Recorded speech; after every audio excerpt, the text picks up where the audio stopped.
Hey guys, welcome to Classmate Adda. आज हम लोग क्लास 10th का एक चैप्टर पढ़ने वाले हैं। ठीक है, वैसे चैप्टर तो नहीं, मतलब इसमें हम लोगों का वो सारा का सारा क्वेश्चन रहेगा जो कि एग्ज़ाम में पूछा जाता है। मैं पिछले 10 साल से ट्यूशन पढ़ा रहा हूँ और उस एक्सपीरियंस के आधार पर मैं आप लोगों को बता सकता हूँ कि कौन कौन सा क्वेश्चन एग्ज़ाम में पूछे जाते हैं और किस प्रकार के क्वेश्चन पूछे जाते हैं। ठीक है, तो इस वीडियो में हम लोग क्लास 10th का जो फिजिक्स है, फिजिक्स का चैप्टर जिसका नाम है प्रकाश परावर्तन तथा अपवर्तन।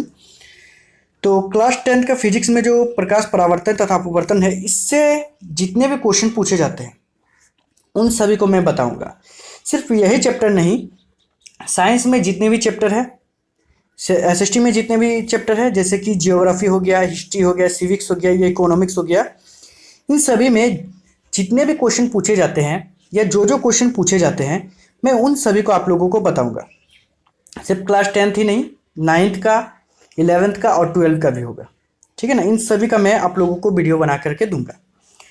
तो इसमें हम लोग सिर्फ और सिर्फ एक अंक वाले प्रश्न पर बात करेंगे। ठीक है, कि एक अंक वाले कौन कौन से प्रश्न पूछे जाते हैं और किस प्रकार के प्रश्न पूछे जाते हैं, उस पर हम लोग बात करेंगे। सिर्फ मैं इस पर प्रश्न ही बता रहा हूँ। यदि आप लोग वीडियो को शेयर करते हो, व्यूज़ आते हैं ज़्यादा, तो मैं इसके सारे के सारे क्वेश्चन का, जितना भी क्वेश्चन है, इन सभी का उत्तर भी आप लोगों को बता दूंगा। ठीक है, वो नेक्स्ट वीडियो में बताऊंगा, लेकिन यदि आप शेयर करोगे तो ही बताऊंगा, नहीं तो इसमें सिर्फ आप लोगों को क्वेश्चन ही रहेगी। ठीक है, तो जैसे कि पहला क्वेश्चन जो कि आप लोगों को पूछा जाता है कि गोलीय दर्पण के फोकस दूरी f और वक्रता त्रिज्या r के बीच संबंध को लिखे। ठीक है, पहला क्वेश्चन कुछ इस टाइप का पूछा जाता है इसी अध्याय से। दूसरा क्वेश्चन पूछा जाता है इस अध्याय से कि उस दर्पण का नाम बताइए जो बिंब का सीधा तथा आवर्धित प्रतिबिंब बनाता है। ठीक है, मतलब ऐसा दर्पण का नाम आप लोगों को बताने बोला, मतलब बोल रहा है कि जिसका बिंब जो होना चाहिए वो सीधा तथा आवर्धित प्रतिबिंब बनाता है, ये आप लोगों का होना चाहिए। मतलब इसका आंसर आप लोगों को लिखना है। तीसरा क्वेश्चन देता है कि सोलर कुकर में किस दर्पण का उपयोग किया जाता है। सोलर कुकर में किस प्रकार का जो दर्पण है उसका उपयोग किया जाता है, वो आपको आंसर के रूप में बताना है। अगला क्वेश्चन जो कि आप लोगों को दिया जाता है इसी से कि साइड मिरर में किस दर्पण का उपयोग किया जाता है। जो आप लोग देखे होंगे गाड़ियों में कि साइड में जो एक ड्राइवर के किनारे होता है, मतलब ड्राइवर के पास, वो साइड मिरर में किस प्रकार का दर्पण का उपयोग किया जाता है, ये आप लोगों को लिखने के लिए देता है।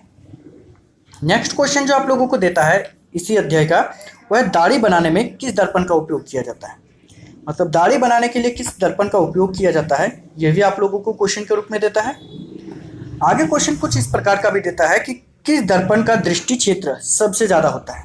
मतलब दृष्टि क्षेत्र मतलब कहने का मतलब कि जैसे कि आप लोग दर्पण को देखते हो तो दर्पण का पीछे वाला भाग या आपका चेहरा जो दिखाई देता है, तो इसमें पीछे का क्षेत्र कितना ज़्यादा दिखता है, सबसे अधिक किस दर्पण में दिखता है, ये आप लोगों को इस क्वेश्चन में पूछा गया है। मतलब ऐसे क्वेश्चन आप लोगों को देता है। वाहनों में पश्च दृश्य दर्पण के रूप में किस दर्पण का उपयोग होता है। वाहनों मतलब हो गया गाड़ी वगैरह। ठीक है, इसमें पश्च दृश्य पीछे देखने के लिए किस दर्पण का उपयोग किया जाता है, ये आप लोगों को लिखना है इसमें। आगे क्वेश्चन है, मतलब जो आप लोगों को देता है वही है कि मोटर चालक के सामने किस दर्पण का उपयोग होता है। मोटर चालक जो होता है उसके सामने किस दर्पण का उपयोग किया जाता है, ये आपको लिखने के लिए देता है।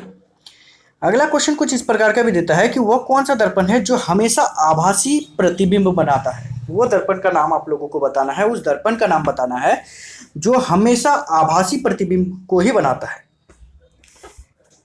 अगला क्वेश्चन ऐसा देता है कि लेंस की क्षमता का एसआई मात्रक क्या है। ठीक है, लेंस का जो क्षमता है उसका एसआई मात्रक क्या होता है, ये आप लोगों को लिखने के लिए देता है। कभी कभार क्वेश्चन देता है कि कोई वस्तु अवतल दर्पण में आभासी, सीधा एवं बड़ा प्रतिबिंब बनाता है, तो वो वस्तु कहाँ स्थित है। कोई वस्तु है जो अवतल दर्पण में आभासी, सीधा एवं बड़ा प्रतिबिंब बनाता है, तो वस्तु कहाँ स्थित है, ये आप लोगों को देता है। अगला क्वेश्चन कुछ ऐसा भी देता है कि किसी शब्दकोश के छोटे अक्षरों को पढ़ने के लिए आप किस प्रकार का लेंस का उपयोग करते हैं।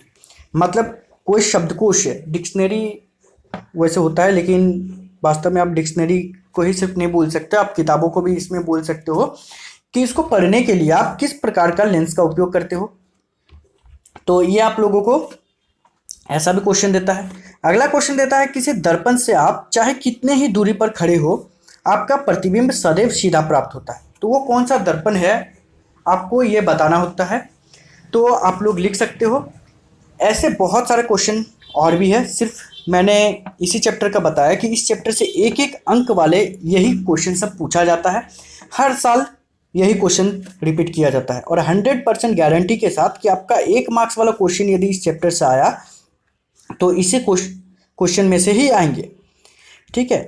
और यदि आप लोगों को इस सभी क्वेश्चन का आंसर भी चाहिए तो आप लोग इस वीडियो को शेयर कीजिए और जी आप लोग कमेंट भी कीजिए कि हाँ आप लोगों को इसका आंसर चाहिए। तो मैं आप लोगों के लिए अलग से वीडियो बना करके दूंगा जिसमें इस सभी क्वेश्चन का आंसर भी दूंगा मैं।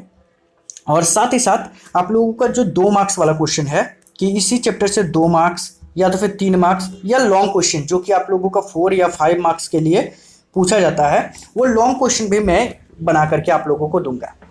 तो आज सिर्फ 1 मार्क्स वाला बताएं, कल 2 मार्क्स वाला, फिर 3 मार्क्स वाला और अंत में हम लोग 4 और 5 मार्क्स वाला क्वेश्चन को देखेंगे।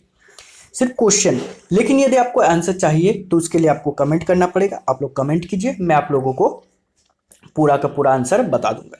ठीक है। तो इस वीडियो में इतना ही, मिलते हैं नेक्स्ट वीडियो में, तब तक के लिए बाय, थैंक यू।